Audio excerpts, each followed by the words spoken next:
फिर उन्होंने ये सारी बात अपने घर पर बता दी। Hello guys, welcome to my channel. If you're new to my channel, you can subscribe to my channel. So today in this video I'm going to tell you about a story of a girl जो कि मेरी ही खुद की एक close relative है। मैं उनका नाम मेंशन नहीं करूँगी इस स्टोरी में, but this is about a relative of mind.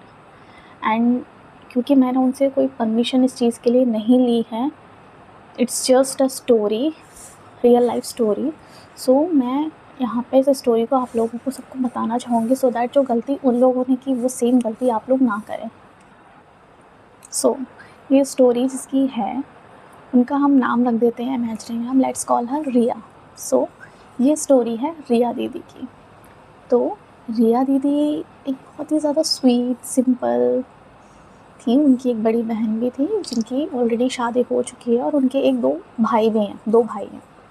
सो उनमें से एक की शादी हो चुकी है, एक की शादी अभी नहीं हुई है। So she was the third child. पहले उनके भाई, फिर उनकी एक दीदी, फिर वो और उनका एक और भाई।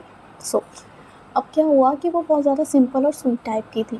तो उनकी फैमिली वालों ने उनके लिए एक अरेंज मैरिज सेटअप में एक लड़का देखा।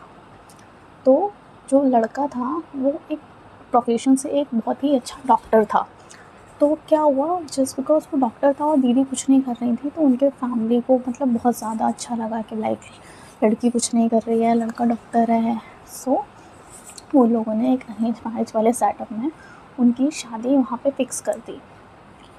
एंड जब शादी फ़िक्स कर दी तो मतलब हमारे में ऐसा होता है, आप लोग के में भी होता होगा, कि इंगेजमेंट के बाद नंबर्स वगैरह एक्सचेंज हो जाते हैं। सो उनके साथ भी यही हुआ, उनके भी नंबर्स वगैरह, उनकी इंगेजमेंट हुई एंड उनके भी नंबर्स वगैरह एक्सचेंज हो गए। और इवन दो वो जो नंबर्स एक्सचेंज हो गए थे, उनकी साइड से वो फ़ोन भी दिया गया था। इवन तो दीदी के पास फ़ोन था, बट उन लोगों ने उनको फ़ोन भी दिया था। और वो फ़ोन उनको डायरेक्ट उस लड़के ने नहीं दिया था, लड़की की साइड से लड़के की बहन आई थी और उन्होंने उनको वो फ़ोन दिया था। सो ऑब्वियसली बात वगैरह स्टार्ट होने वाली चीज़ हो जाती है। बट वो जो लड़का था उसने उनको कभी खुद से कॉल नहीं किया। तो दीदी ने ये वाली बात अपने घर वालों को बताई, तो उन लोगों को लगा शायद लड़का थोड़ा शाय होगा, मे बी ऐसा कुछ हो, तो इसलिए उन लोगों ने इस चीज़ का कोई बड़ा इशू नहीं बनाया, बिकॉज वो नहीं चाहते थे कि मतलब इतना अच्छा लड़का उनके हाथ से जाए। तो फिर ऐसे ही रहा, उस लड़के ने उनसे कभी भी बात नहीं की, कभी भी उनको इंटरेक्ट नहीं किया उनसे। सो फाइनली मतलब शादी वगैरह का टाइम आ गया उनकी, मतलब इवन उस शादी में मैं भी गई थी, और even I have the picture साथ में उनके शादी के। सो मैं भी उस शादी में गई थी, मतलब मैंने काफ़ी इन्जॉय किया। एंड उसके काफ़ी कुछ टाइम बाद जो हुआ, सो वो हुआ, मैं उनके नैरेटिव से बताती हूँ, मैं अपने नैरेटिव से नहीं बताती हूँ। सो उनकी शादी हो गई वहाँ से। फिर उसके आप कह सकते हैं इवन 10 दिन भी नहीं वो वहाँ रही होंगी। तो शादी के बाद जो मतलब फर्स्ट डे होता है, फर्स्ट डे मतलब फर्स्ट नाइट फर्स्ट डे, सो उस दिन वो उसी रूम में, जो उस लड़के का रूम था, उस रूम में सोने के लिए गई। बट उस लड़के ने उनको रूम से बाहर निकाल दिया। एंड उस दिन क्या था, उस दिन बहुत ज़्यादा बारिश हो रही थी। सो उस लड़के ने उनको रूम से बाहर निकाल दिया।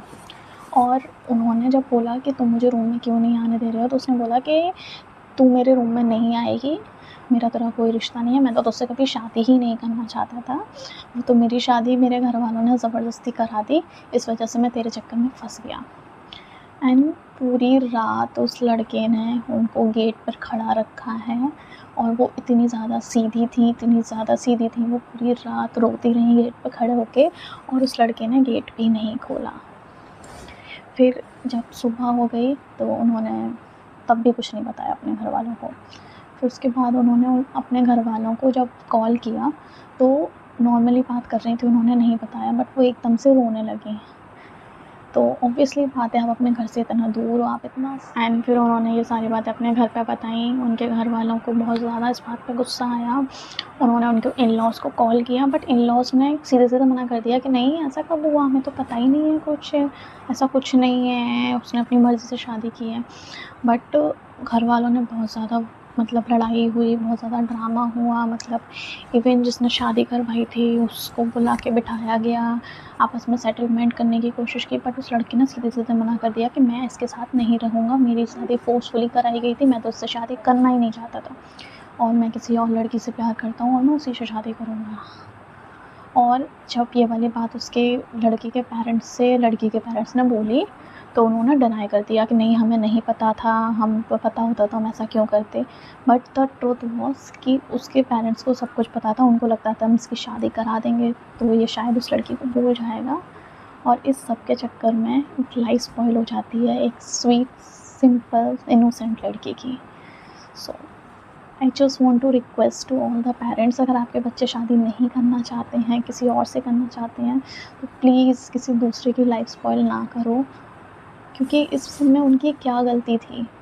उनकी तो लाइफ स्पॉइल हो गई, उनका तो कोई बॉयफ्रेंड भी नहीं था, उनका कोई रिलेशनशिप नहीं चल रहा था, उन्होंने कुछ नहीं किया, उन्होंने तो अपने पेरेंट्स की बात मान के एक अरेंज मैरिज कर ली और आज वो अपने घर पर रह रही हैं। एंड ट्रस्ट मी, उनकी कंडीशन इतनी ज़्यादा ख़राब है, उनका वेट लॉस हो गया है, इवन मतलब पूरे टाइम वो ऐसा लगता है डिप्रेशन में है। ऑब्वियसली वो डिप्रेशन में होंगी भी।